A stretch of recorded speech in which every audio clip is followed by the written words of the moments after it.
Hello friend, good morning. আৰু আজি আহিছোঁ এয়া আজি ইয়াৰ প্ৰথমটো ভিডিঅ' ইয়াৰ আগৰ ভিডিঅ'টো যেতিয়া দিছিলোঁ বিলাহী খেতিৰ সেই স্বাৱলম্বিতাৰ বিষয় লৈ আৰু বিলাহীৰ খেতিৰ পৰা তেতিয়া সেই আগৰ ভিডিঅ'টো দিছিলোঁ আজি আৰু নেক্সট আজি কিছুদিনৰ পাছত ইয়ালৈ আহি এতিয়া বিলাহী দেখিছেনে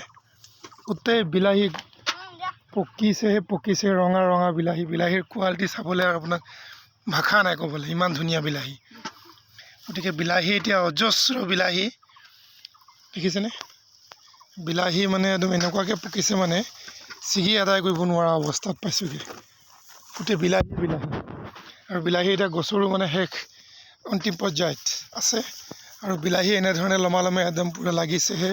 আৰু পকি ৰঙা দেখিছেনে এয়া গোটেই বিলাহীৰ একদম মই দেখা নাছিলোঁ প্ৰথমতেই আজি এইবাৰ দেখিছোঁ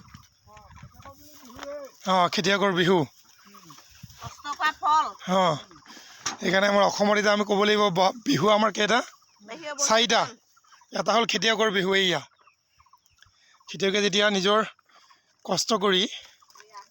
খেতি কৰে খেতি কৰাৰ পাছত যেতিয়া শেষ পৰ্যায়ত এনেধৰণে ফল পায় এই ফলৰ যিটো মানে বিহুৰ উৎসৱ ইয়াতকৈ আৰু ডাঙৰ উৎসৱ নাই চাগে খালি বিলাহীৰ বজাৰ অকণমান যদি আৰু অলপ ভাল হয় তেনেহ'লে হয়তো যথেষ্ট উপকৃত হ'ব লাভৱান হ'ব আমাৰ কৃষক বন্ধুসকল হয়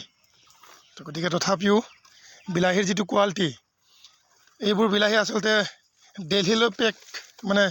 মানে পেকিং হৈ যাব পৰা বিলাহী এইবোৰ সকলো এইবোৰ মানে দেশৰ ৰাজধানীত চলা বিলাহী আমাৰ গাঁৱলীয়া খেতিকৰ বিলাহী যিটো মানে দেশৰ ৰাজধানীত ধুনীয়াকৈ চলা বিলাহী আৰু ইমান সুন্দৰ বিলাহী কি ক'ম আৰু মানে ছিগি শেষ কৰিব পৰা নাই এনেকুৱা অৱস্থাত পাইছেগৈ বিলাহী ইয়াৰ বিলাহী এতিয়া কেইবাৰ হ'ল বা ছিগা চাৰিবাৰমান হ'ল এয়া এতিয়া বৰ্তমান এয়া 4th 5th টাইম বিলাহী ছিগাৰ আৰু ইয়াৰ লাষ্ট কোটা বিলাহী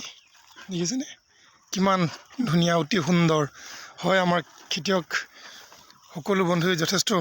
নিজৰ কৰ্মত ইমানেই কষ্ট আৰু ইমানেই মানে হেৰিৰে একাগ্ৰতাৰে খেতি বাতি কৰে আৰু ইমান কষ্টৰে কৰে আৰু সেয়া হ'ল অন্তিমটো পৰ্যায়ৰ ফল এনেধৰণেই পোৱা যায়